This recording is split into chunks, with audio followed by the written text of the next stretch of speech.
अमित महायश आपका, महिमा कही न जाए। नीति नीति कही चुप भय, वेद ग्रंथ सब गाए। महाभयानक अरु कठिन, भव सागर गंभीर। नाम जहाज बिठाए करे, मीटे जन की पीर। मेरा मुझ में कुछ नहीं, जो कुछ है सो तो तेरा तुझको सौंपते, क्या लागे है मोह।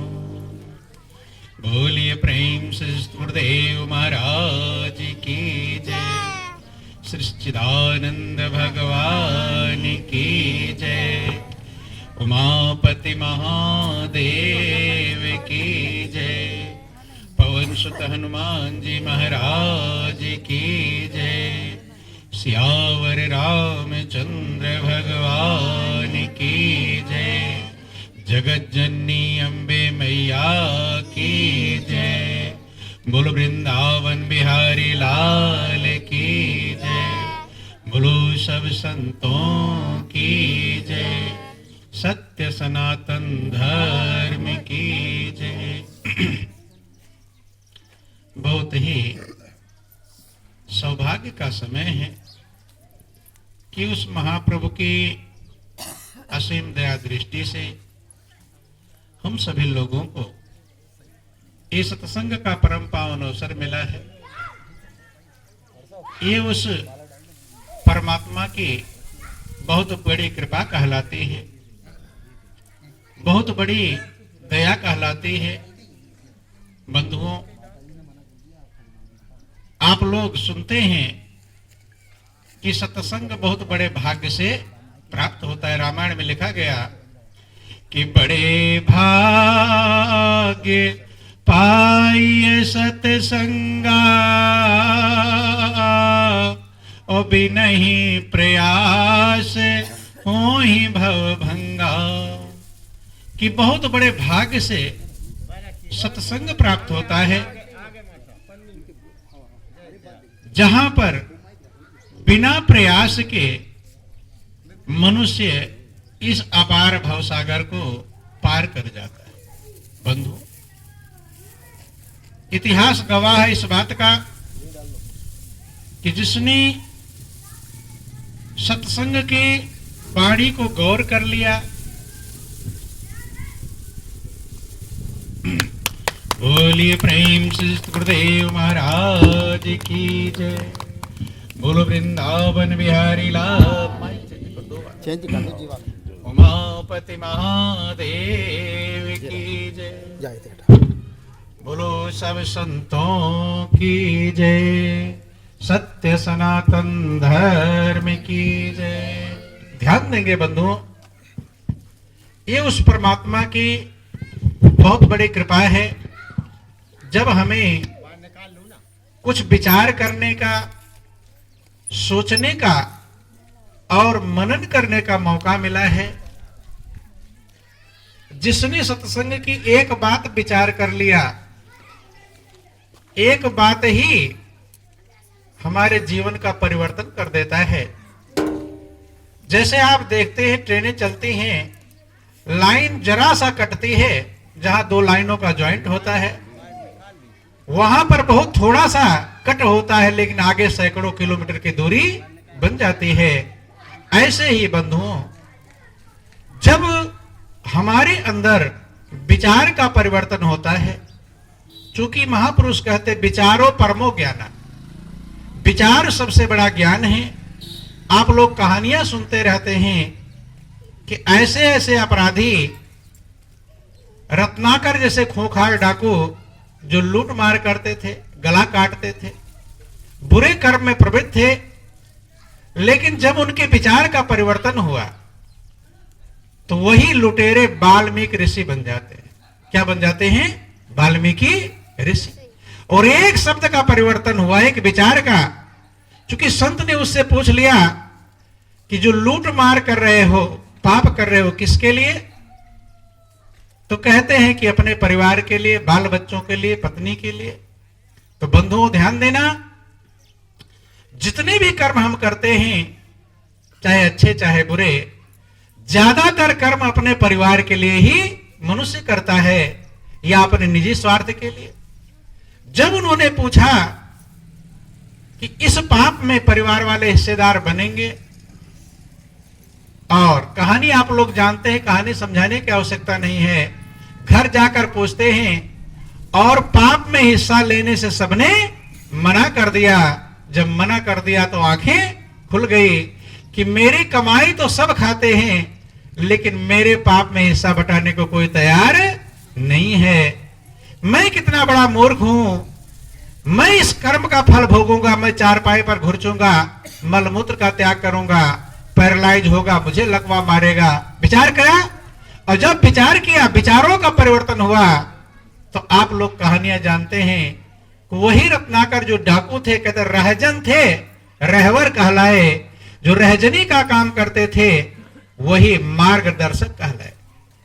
आज उन्होंने रामायण की रचना किया, जो कितने समय से लोग पढ़कर और सुनकर अपना कल्याण कर रहे हैं। स्वयं भगवान राम के अर्धांगिनी मां सीता के गुरु कहलाते हैं। हल्के फुल्के का परिवर्तन नहीं है, बेक विचार का परिवर्तन देख लो। ऐसे ट्रेन की लाइन कटती है, कहां से कहां पहुंच जाती है। ऐसे आपके हृदय में अगर विचारों का परिवर्तन हो जाए तो आप कहां से कहां पहुंच जाएंगे, इसका कुछ ठिकाना नहीं। तुलसीदास की भी कहानी आप लोग जानते हैं। उनकी रामायण घर घर में पूजनीय और वंदनीय है। सभी लोग जानते हैं कि जो तुलसीदास मुर्दा और नाव नहीं पहचान पाए थे, भाई पत्नी से मिलने के लिए मुर्दे पर सवार होकर नदी के उस पार चला गया। सांप और रस्सी में अंतर नहीं स्पष्ट कर पाया, सांप को पकड़कर छत पर चढ़ गया।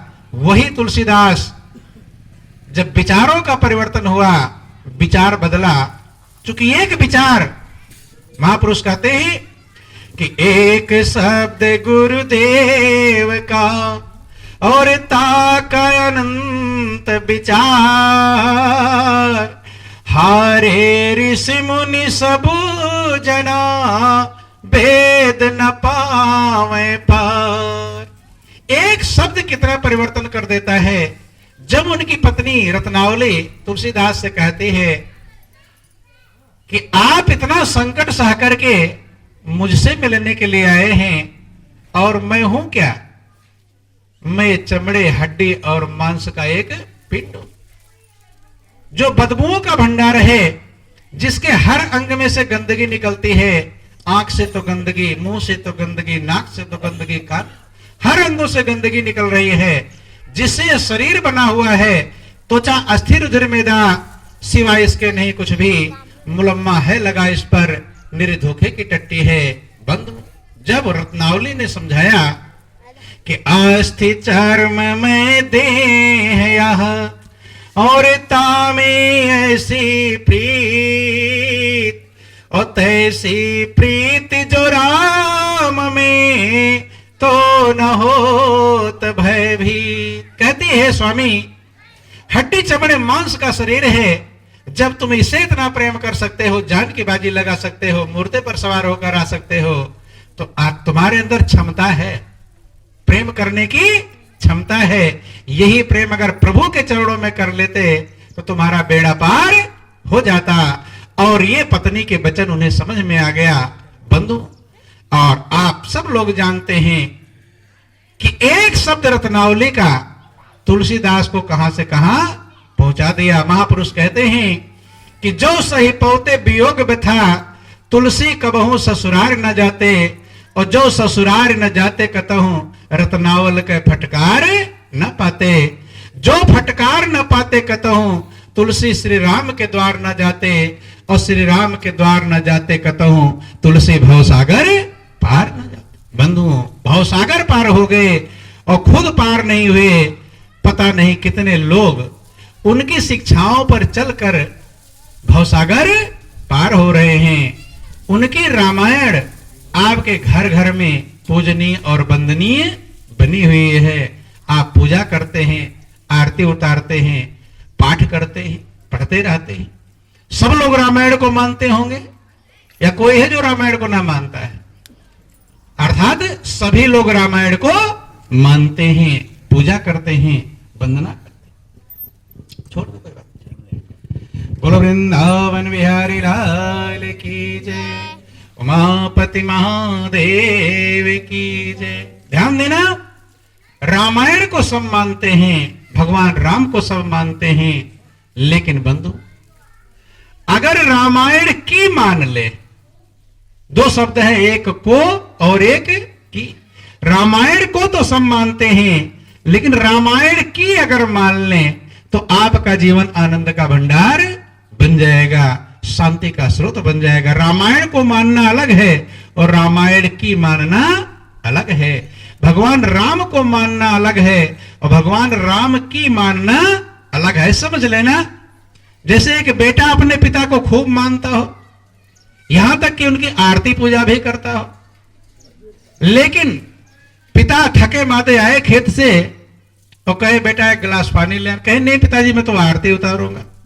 अर्थात पिता को मानता है लेकिन पिता की नहीं मानता है, तो पिता खुश होने वाले नहीं हैं। पिता तभी खुश होंगे जब पिता की मानेगा, और आप भी उसी से खुश होते हैं जो आपकी मानता है। चाहे घर का प्रिय व्यक्ति भी कोई ना हो और आपकी बात ना माने, आप उससे खुश रहेंगे? आप ही के परिवार का है, लेकिन आपकी बात नहीं मानता है, आप कहते हैं जाओ पूरब और चलता है पश्चिम, तो आप उससे खुश हो सकते नहीं हैं। ऐसे भगवान भी उसी से खुश होते हैं जो भगवान की बात को मानता है।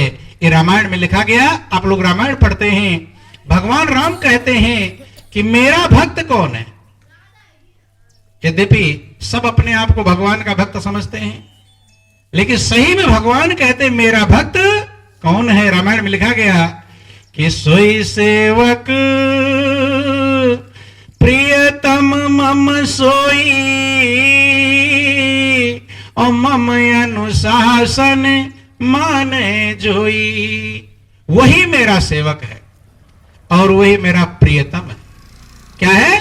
प्रियतम माने सबसे ज्यादा प्रिय। भगवान राम कहते हैं कि वही मेरा भक्त है और वही मेरा प्रियतम है। कौन? मम अनुशासन माने जोई, जो मेरी आज्ञा मानता हो। और आपके लिए भी वही फार्मूला लागू होता है, आपकी आज्ञा जो मानता है वही आपका प्रिय कहलाता है। बंधुओं ध्यान देना, अब भगवान राम की आज्ञा क्या है ये समझने का प्रयास करेंगे। बोलो वृंदावन बिहारी लाल की जय। भगवान राम कहते हैं कि आप लोगों के बहुत बड़े भाग्य हैं जो आपको मनुष्य का चोला मिला है, कि बड़े भाग्य मानुष तन पावा ओ सुर दुर्लभो सब ग्रंथ निगावा। भगवान राम पूरे अयोध्या वासियों को समझाते हुए कहते हैं और उनके माध्यम से सारे संसार को समझाते हैं कि हे भाइयों, आपके बहुत बड़े भाग्य हैं जो आपको मनुष्य का चोला मिला। ये देव दुर्लभ है, देवताओं को भी दुर्लभ है। दुर्लभ का मतलब होता है कि किसी चीज को पाने के लिए हम बहुत चाहते हो कि मिल जाए, या तो मिले नहीं, और मिले तो बड़े मुश्किल से मिले, उसे क्या कहते हैं? दुर्लभ। ये सामान्य व्यक्ति के लिए प्रधानमंत्री का पद दुर्लभ है। दुर्लभ है कि नहीं? सामान्य आदमी सोचा प्रधानमंत्री बन जाऊं तो या तो बन नहीं पाएगा, और बनेगा तो बहुत पापड़ बेलने के बाद बन पाएगा। ऐसे ही कहते हैं बड़े भाग्य मानुष तन पावा और सुर दुर्लभ सब ग्रंथनि गावा। कि भाइयों, आपके बहुत बड़े भाग्य हैं जो आपको मनुष्य का चोला मिला है। मनुष्य का चोला मिला है तब हम आप यहाँ पर बैठे हुए हैं। पशु पक्षी कीड़े मकोड़े होते तो रात दिन पेट पालने, कैसे पेट भरे, इसीलिए सोचते, कल्याण की बात सोचने का मौका नहीं मिलता है। बंधुओं, हम लोगों को अनमोल मनुष्य का चोला मिला है, अनमोल जीवन मिला है। अब विचार करना है ये मिला क्यों है। ये किस लिए मिला है, ये थोड़ी बातें आप समझने का प्रयास करेंगे। लक्ष्य क्या है जीवन का, किस लिए मनुष्य की जिंदगी मिली है। चूंकि खाना पीना, कमाना, सोना, बच्चों का पालन पोषण करना, ये मनुष्य और पशु दोनों बराबर है। सब अपने बच्चों से प्रेम करते हैं। देखो, आप अपने लिए बिल्डिंग बनाते हैं, चिड़िया अपने लिए घोंसला बनाती है, चूहा बिल बना लेता है। आप अपने बच्चों से प्रेम करते हैं, चिड़िया भी अपने बच्चे से प्रेम, उड़ना सिखाती है, दाना भी चुग कर लाती है। छोटे बच्चे होते हैं तो कीड़े मकोड़े लाती है। रामायण में लिखा गया कि हित अनहित पशु पक्षी जाना, मानुष तन गुण ज्ञान निधान। कहते हैं अपना हित और अनहित पशु पक्षी भी जानते हैं। मनुष्य का जीवन गुण और ज्ञान का खजाना है, भंडार है बंधुओं, गुणों का खजाना है, ज्ञान का भंडार है। लेकिन मनुष्य जीवन में जो हम करना चाहते हैं, क्या वो काम हम कर पाए, यही विचार करने के लिए सत्संग मिलता है। सत्संग का मतलब है एक घड़ी। जैसे आप लोग पहले रेडियो होता था आपके पास में, टीवी टेलीविजन इत्यादि नहीं थे, तो रेडियो में जब आवाज बताता था टाइम टू टू टू करके, तो सब लोग अपनी घड़ी देखते थे। मिलाते थे कि नहीं मिलाते थे? घड़ी आगे है तो पीछे, और पीछे मिलान करते थे। क्योंकि रेडियो का टाइम सही है और घड़ी तो आगे पीछे होती रहती है। ऐसे सत्संग जो है, संत महापुरुषों की जो वाणी है, वो रेडियो है। क्या है वो? रेडियो। और जो हमारा मन है, ये हाथ वाली घड़ी है। इस मन को संत महापुरुषों की वाणी से मिलाना चाहिए कि उसके अनुसार सही चल रहा है कि नहीं चल रहा है। अगर आगे पीछे है तो सेटिंग करना चाहिए। सत्संग मिला है, इससे अपने मन को मिलाना चाहिए कि क्या इस वाणी के अनुसार हमारा मन चल पा रहा है कि नहीं। बोलिए प्रेम से गुरुदेव महाराज की। क्या जिंदगी में जो हम करना चाहते हैं वो काम कर पाए या नहीं कर पाए, जो करने के लिए आए थे। बंधुओं, एक काम सभी करना चाहते हैं। सब चाहते हैं कि मेरे परिवार वाले सुखी रहे। चाहते हैं कि नहीं? ऐसा कोई चाहता है मेरे परिवार वाले दुखी रहे? सब चाहते हैं कि मेरे परिवार वाले मुझसे खुश रहें, सुखी रहें। उनको खुश करने के लिए क्या क्या कर्म करते हैं। अच्छे भी करते हैं, बुरे भी करते हैं, पाप भी करते हैं और पुण्य भी। भाई, दूसरों को बेईमानी करते हैं किसके लिए? दूसरे की जमीन छीन कर अपने में मिलाते हैं किसके लिए? पड़ोसी खुश हो कि अपने परिवार वाले? कौन? किसको खुश करने के लिए? ताकि हमारे परिवार बाल बच्चे, जमीन और बढ़ जाएगी, बेटे की जमीन और ज्यादा बढ़ जाएगी। बंधुओं ध्यान देना, जब से होश संभाला है तब से हमारा यही प्रयास है कि हमसे लोग खुश रहें। क्या रहे? खुश रहे। लेकिन बंधुओं, थोड़ा विचार करना, मिलान करने का प्रयास करना कि आज तक आपने कितने लोगों को खुश कर लिया। अपना थोड़ा हिसाब लगाइए कि मैं लोगों को खुश करने के लिए रात को दौड़ता हूं, दिन को दौड़ता हूं, अच्छे कर्म करता हूं, बुरे कर्म करता हूं, झूठ बोलता हूं, सच बोल, सब करता हूं। तो मैंने आज तक कितने लोगों को खुश कर लिया है, या मुझसे कितने लोग 100% खुश हो गए हैं? पूरे अपने दिल से पूछो, कितने लोगों को खुश कर लिए हैं? गिनती गिन लेना। 100% है कोई खुश? तो पता चलेगा एक को भी 100% खुश कर पाए नहीं है। जिनको खुश करने में लगे हुए हैं उन्हीं की शिकायत और ज्यादा होगी।